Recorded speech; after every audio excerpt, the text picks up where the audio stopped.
राधे राधे, जय श्री कृष्णा। आज हम आप सभी को माघ मास महात्म्य में अध्याय 6वां सुनाएंगे। इसमें मृगशृंग मुनि के द्वारा माघ के पूर्व से एक हाथी का उद्धार तथा मरी हुई कन्याओं का जीवित होना, इसके बारे में बताया गया है। तो बोलिए नमो नारायण। वशिष्ठ जी कहते हैं, राजन भोजपुर में उष्ठा नामक एक श्रेष्ठ मुनि थे। उनके कमल के समान नेत्रों वाली एक कन्या थी जिसका नाम सुभद्रा था। वह माघ मास में प्रतिदिन सवेरे ही उठकर अपनी कुमारी सखियों के साथ कावेरी नदी के पश्चिमगामी प्रवाह में स्नान करती थी। स्नान के समय वह इस प्रकार प्रार्थना करती, देवी तुम सह पर्वत की घाटी से निकलकर श्री रंग क्षेत्र में प्रवाहित होती हो। श्री कावेरी तुम्हें नमस्कार है, मेरे पापों का नाश करो। मरुद वृद्ध तुम बड़ी सौभाग्यशालिनी हो। माघ मास में जो लोग तुम्हारे जल में स्नान करते हैं उनके बड़े बड़े पापों को हल लेती हो। हे माता, मुझे मंगल प्रदान करो। पश्चिम वाहिनी कावेरी मुझे पति धन पुत्र संपूर्ण मनोरथ और पातिव्रत्य पालन की शक्ति दो। यूँ कहकर सुभद्रा कावेरी को प्रणाम करती और जब कुछ कुछ सूर्य का उदय होने लगता इसी समय वह नित्य स्नान किया करती थी। इस प्रकार उसने 3 वर्षों तक माघ स्नान किया। उसका उत्तम चरित्र तथा गृह कार्य में चतुरता देखकर पिता का मन बड़ा प्रसन्न रहता था। वो सोचने लगे अपनी कन्या का विवाह किससे करूं।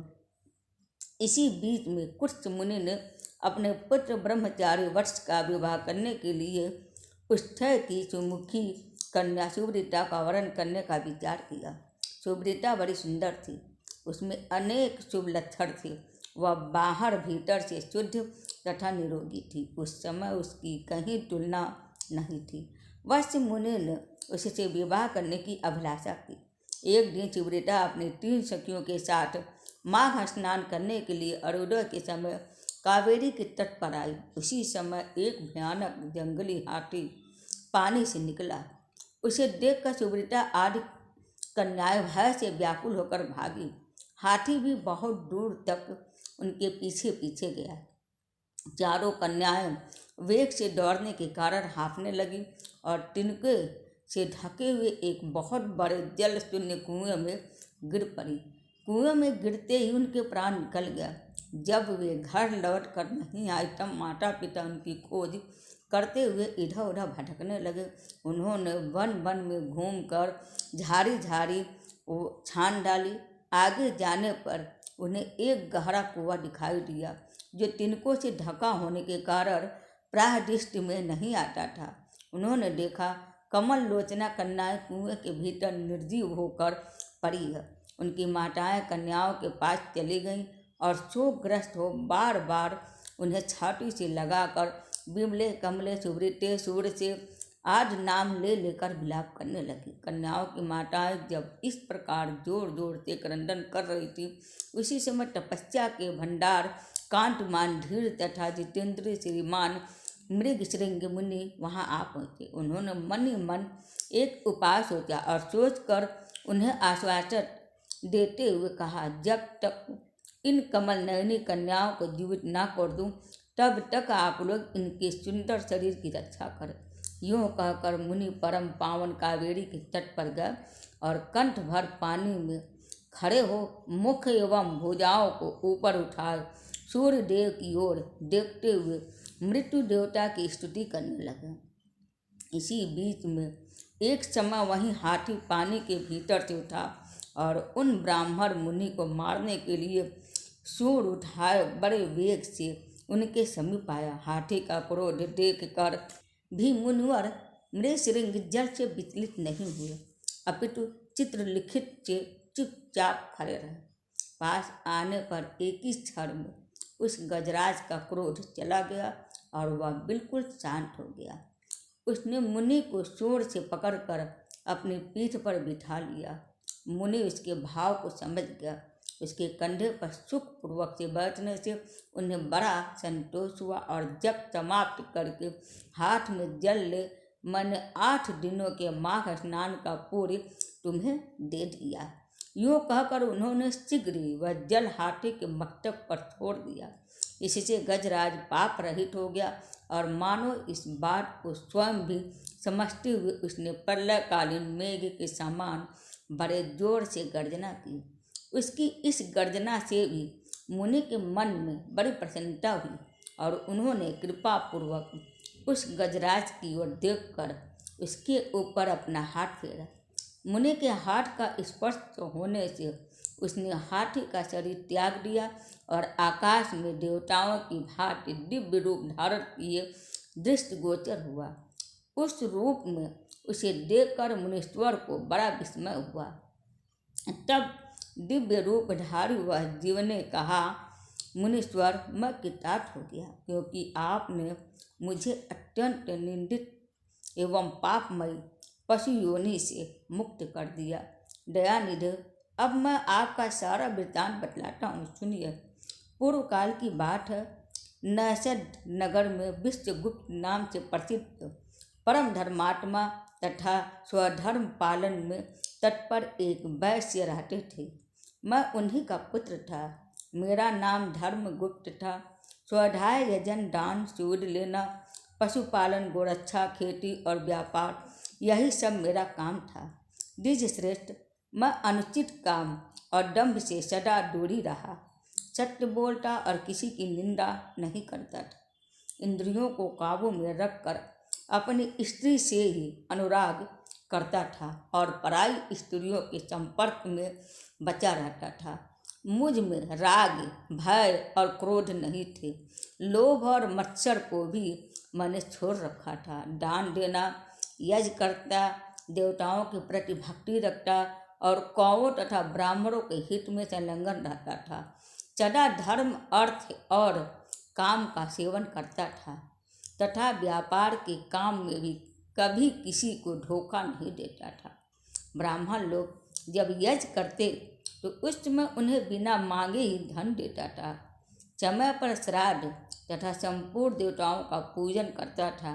अनेक प्रकार के सुगंधित द्रव्य, बहुत से पशु, दूध, दही, मट्ठा, गोबर, घास, लकड़ी, फल मूल, नमक, जायफल, पीपल, अन्न, साग के बीज, नाना प्रकार के वस्त्र, धातु, ईख के रस से तैयार होने वाली वस्तुओं और अनेक प्रकार के रस बेचा करता था।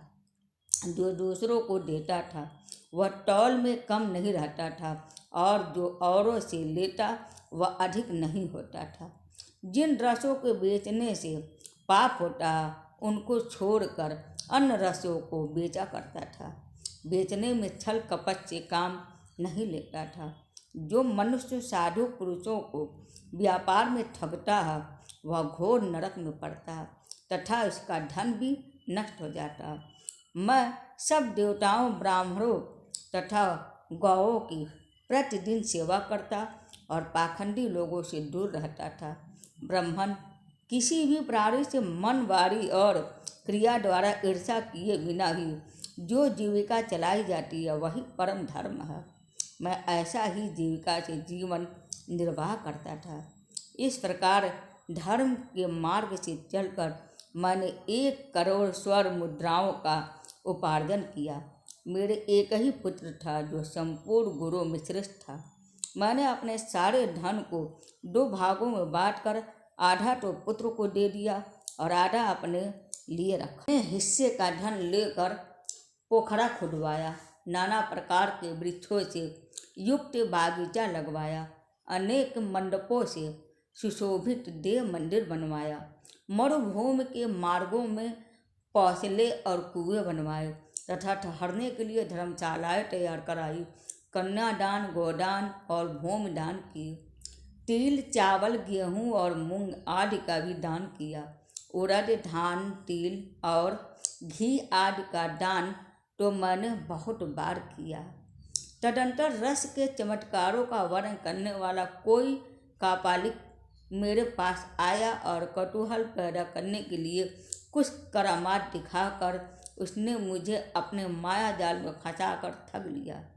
उसकी करतूतें देखकर उसके प्रति मेरा विश्वास बढ़ गया और रसवाद, चांदी, सोना आदि बनाने के नाम पर मेरा सारा धन बर्बाद हो गया। उस कपालिक ने मुझे भ्रम में डालकर बहुत दिनों तक भटकाया। उसके लिए धन दे देकर मैं दरिद्र हो गया। माघ का महीना आया और मैंने 10 दिनों तक सूर्योदय के समय महानदी में स्नान किया, किंतु बुढ़ापे के कारण इससे अधिक समय तक मैं स्नान का नियम चलाने में असमर्थ हो गया। इसी बीच में मेरा पुत्र देशांतर में चला गया, घोड़े मर गए, खेती नष्ट हो गई और बेटे ने वैश्या रख ली। फिर भी भाई बंधु यह सोच कर कि वह बेचारा बूढ़ा धर्मात्मा अपूर्वान है, धर्म के ही उद्देश्य से मुझे कुछ सूखा अन्न और भात दे दिया करते थे। अब मैं अपना धर्म बेचकर कुटुंब का पालन पोषण करने लगा, केवल माघ स्नान के फल को नहीं बेच सका। एक दिन जिह्वा की लोलुपता के कारण दूसरे के घर पर खूब गले तक ठूस कर मिठाई खा ली, इससे अजीर हो गया। अजीर से अतिसार की बीमारी हुई और उससे मेरी मृत्यु हो गई। केवल माघ स्नान के प्रभाव से मैं 1 मनवंतर तक स्वर्ग में देवराज इंद्र के पास रहा और पूरी की समाप्ति हो जाने पर हाथी की योनि में उत्पन्न हुआ। जो लोग धर्म बेचते हैं वे हाथी ही होते हैं। विप्रवर, इस समय आपने हाथी की योनि से भी मेरा उद्धार कर दिया है। मुझे स्वर्ग की प्राप्ति होने के लिए आपने पूर्ण दान किया है। मुनीश्वर, मैं कृतार्थ हो गया, कृतार्थ हो गया, कृतार्थ हो गया है। आपको नमस्कार है, नमस्कार है, नमस्कार है ईश्वर। यूँ कहकर वह स्वर्ग को चला गया। सत्य है, सत्पुरुषों का संग उत्तम गति प्रदान करने वाला होता है। इस प्रकार महानुभाव मृगशृंग वैश्य को हाथी की योनि से मुक्त करके स्वयं गले तक पानी में खड़े हो सूर्य नंदन यमराज की स्तुति करने लगे। ओम यम धर्मराज मृत्यु अंतक व्यवस्थ काल सर्वभूत क्षय अतुम्बर दधन नील परमेष्टि वृकोदर चित्र और चित्रगुप्त, इन 14 नामों से पुकारे जाने वाले भगवान यमराज को नमस्कार है, जिनका मुख दाढ़ों के कारण विकराल प्रतीत होता है और टेढ़ी भावों से युक्त आंखें क्रूरतापूर्ण जान पड़ती है, जिनके शरीर में ऊपर की ओर उठे हुए बड़े बड़े रोम हैं तथा ओठ भी बहुत लंबे दिखाई देते हैं। ऐसे आप यमराज को नमस्कार है। आपकी अनेक भुजाएं हैं, अंततः नख है तथा कंजलगिरी के समान काला शरीर और भयंकर रूप है। आपको नमस्कार है भगवान। आपका वेद बड़ा भयानक है। आप पापियों को भय देते हैं और काल दंड से धमकाते और सब प्रकार के अस्त्र शस्त्र धारण करते हैं। बहुत बड़ा भैंसा आपका वाहन है। आपके नेत्र ढकते हुए अंगारों के समान जान पड़ते हैं। आप महान हैं। वेरु पर्वत के समान आपका विशाल रूप है। आप लाल माला और वस्त्र धारण करते हैं। आपको नमस्कार है। कल्पांत के मेघों की भांति जिनकी गंभीर गर्जना और प्रलयकालीन वायु के समान प्रचंड वेग है, जो समुद्र को भी पी जाते हैं, संपूर्ण जगत को ग्रास बना लेते और पर्वतों को भी चबा जाते और मुख से आग उगलते हैं, उन भगवान यमराज को नमस्कार है। भगवान अत्यंत घोर अग्नि के समान तेजस्वी काल रूप मृत्यु तथा बहुत से रोग आपके पास सेवा में उपस्थित रहते हैं। आपको नमस्कार है। आप भयानक मारी और अत्यंत भयंकर महामारी के साथ रहते हैं।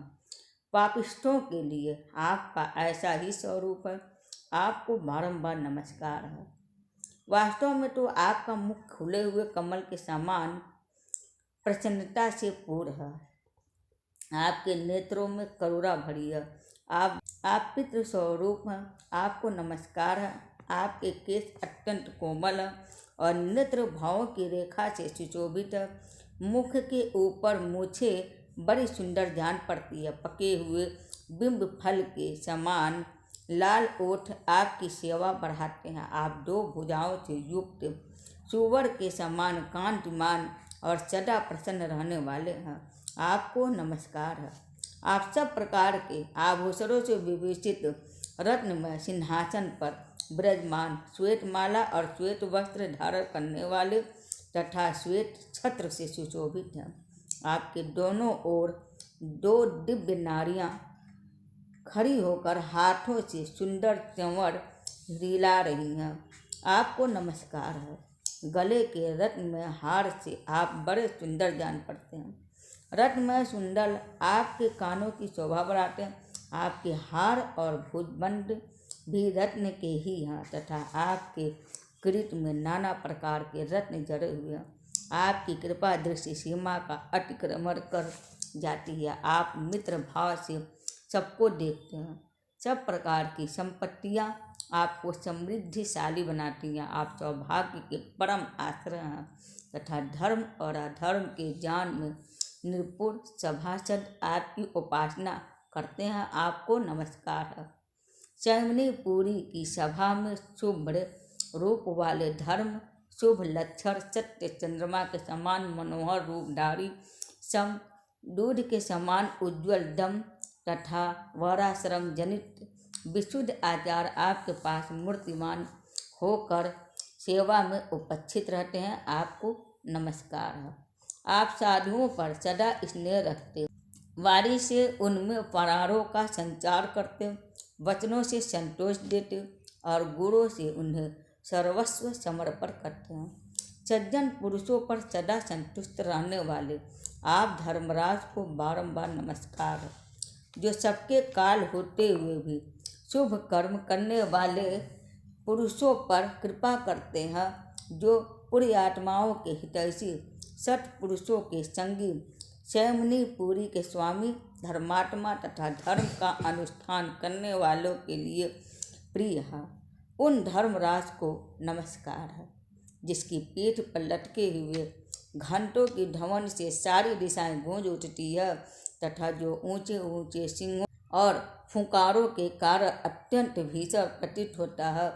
ऐसे महान भैंसे पर जो विराजमान रहते हैं तथा जिनकी 8 बड़ी बड़ी भुजाएं क्रमशः नाराज्य शक्ति मूसल खरंग गदा त्रिशूल पाश और कुंच से सुशोभित हैं, उन भगवान यमराज को प्रणाम है।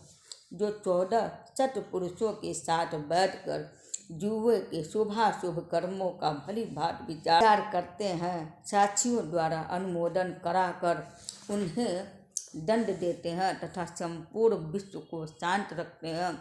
उन दक्षिण दिशा के स्वामी शांत स्वरूप यमराज को नमस्कार है। जो कल्याण स्वरूप भयहारी शौच संतोष आदि नियमों में स्थित मनुष्यों के नेत्रों को प्रिय लगने वाले सार्वरी शनैश्चर और व्यवस्थ मनु इन तीनों की माता के सौतेले पुत्र विवस्वान सूर्य देव के आत्मज तथा सदाचारी मनुष्यों को वर देने वाले हैं, उन भगवान यम को नमस्कार है।